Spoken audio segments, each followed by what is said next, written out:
May gabi, kadlawon na siguro sa Pilipinas o may buntag sa uban nga bahin sa kalibutan. Kato ni aging semana na ata sa pikas nga side sa Saudi, which is ang Red Sea. Karon naa na pud din sa Arabian Gulf, sa pikas na pud nga side sa Saudi, Dammam. Ako particularly sa Dammam karon. Kana diha nga side kana nay nga suga muna diha ang Bahrain.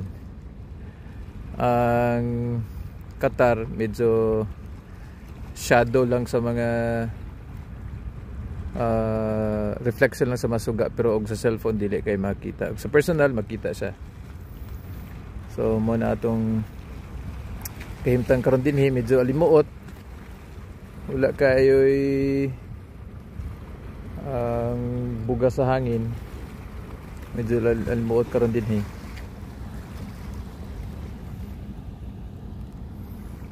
Padayon lang kita sa pagkumbati sa kinabuhi, kay may rason nga nang nabuhi ita para moalagad sa atong buhi nga Ginoo o atong atubangon ang mga responsibilidad sa kinabuhi. God bless us all.